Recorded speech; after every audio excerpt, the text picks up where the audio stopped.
Your time has expired. Senator Di Natale. Thank you, Mr Acting Deputy President. Let me start by doing something you very rarely hear in this place, and that is that I was wrong. I was absolutely wrong, probably as wrong as you can be in this business, because when Tony Abbott was in opposition, he was a ruthless opportunist. He was the self-confessed weather vane on climate change. You see, Mr Abbott promised to be all things— Senator Di Natale.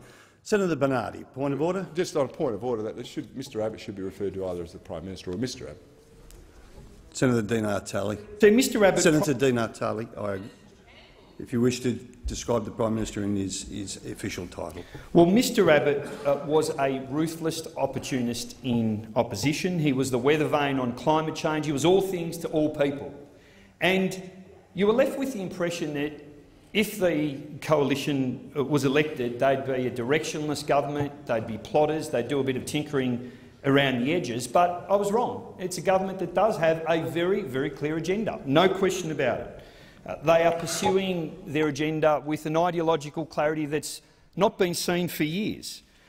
It's an agenda that says the market is the end itself rather than a tool for improving society. It's an agenda that says there's no role for government. It's an agenda that says we'd rather that large corporations ran the country rather than democratically elected governments. It's an agenda that flies in the face of reason and logic.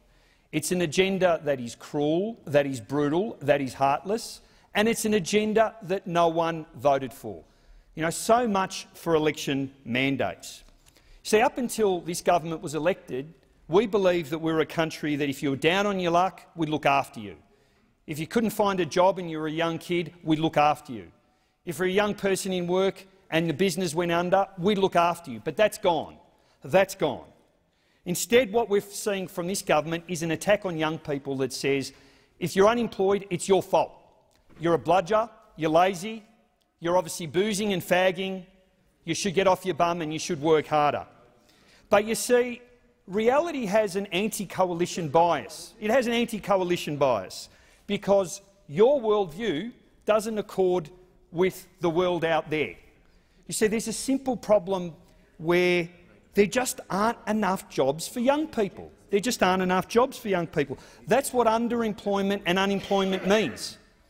More people than there are jobs. And it's only a group of older, privileged white men who have benefited from a free education, from free health care, from a generous social safety net, who think it's okay to force people to leave their homes— Order on my right. Order. To ensure that they leave their families, to move somewhere where they can't have a roof over their head and where there's no guarantee of work. Order on my right. You see, this is a government with no plan. Well, no, they do have a plan.